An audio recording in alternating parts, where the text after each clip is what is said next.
Chers élèves, bonjour. Cette vidéo sera consacrée à la présentation des personnages du roman Athès, le dernier jour d'un condamné de Victor Hugo. Si vous êtes prêts, on commence. Le premier personnage de cette histoire est le condamné à mort. On ne sait pas quel crime il a commis. Pourtant, il n'est pas perçu comme un monstre. Il vit atrocement l'attente de son exécution. Il a très peur et il voudrait être sauvé par la grâce du roi. Mais il sait que cela est impossible. Il semble s'être repenti pour ce qu'il a fait. Il est jeune, sain et fort. Il a une bonne éducation. Il dit que pour lui le temps passe plus vite que pour les autres. Il n'aime pas la foule et il ne l'aimera jamais. Et lui-même n'a jamais aimé voir tuer un condamné à mort. Il aime sa fille, Marie, et il est très préoccupé pour son avenir. Sa femme et sa mère, elles ne sont pas décrites, mais elles sont citées en référence à la souffrance, à la peine indirecte que l'on fait subir aux membres de la famille du condamné à mort. J'admets que je sois justement punie, ces innocentes, quand elles fait. N'importe, on les déshonore, on les ruine, c'est la justice. Donc la femme du condamné à mort, elle est malade, sa mère, elle est âgée, donc elles sont deux femmes innocentes qui n'ont rien fait. Donc après que le condamné sera en prison, ils vont souffrir de son absence.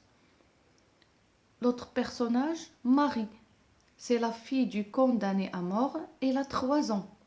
Son père lui voue un amour absolu, mais il ne reconnaît pas son père dans de ce barbu qui l'embrasse. Elle est persuadée que son père est mort. Donc cette petite fille qui s'appelle Marie, âgée de 3 ans, est la fille du condamné à mort. Donc quand il va visiter son père dans la prison, il ne le reconnaîtra pas. Il va même lui dire que son père était mort. C'est ce qui va redoubler les souffrances du condamné à mort. Elle est très préoccupée par ce qui va arriver à sa fille après sa mort. La foule, compatissante et cruelle à la fois.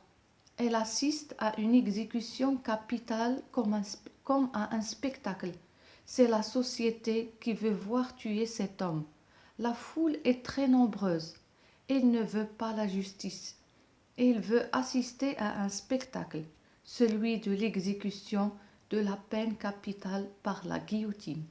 La foule, ce sont des personnes qui viennent assister tout le temps aux exécutions des condamnés à mort. Au XIXe siècle, l'exécution d'un condamné à mort se fait en public. C'est comme un spectacle. La foule arrive tôt à la place de l'exécution pour assister au spectacle, à la fête si vous voulez, donc sans s'intéresser aux sentiments du condamné à mort. Les geôliers, quelques-uns sont gentils avec lui, d'autres ne le sont pas. Il y a des geôliers qui parlent avec lui et lui demandent beaucoup de choses, et d'autres qui le traitent comme un animal. Donc ce sont des personnes qui travaillent dans la prison. Donc il y en a ceux qui vont avoir de la compassion et de la pitié pour le condamné, ils vont même parler avec lui. Il y en a d'autres, bien sûr, qui vont profiter de la situation. Le prêtre, il est détaché dans ses rencontres avec le condamné. Selon le protagoniste, ce prêtre ne parle pas avec son cœur, mais dit seulement de façon machinale ce qu'il dit habituellement avec les condamnés. Donc le prêtre, c'est une personne qui va visiter le condamné à mort dans sa cellule quand le temps va s'approcher de son exécution.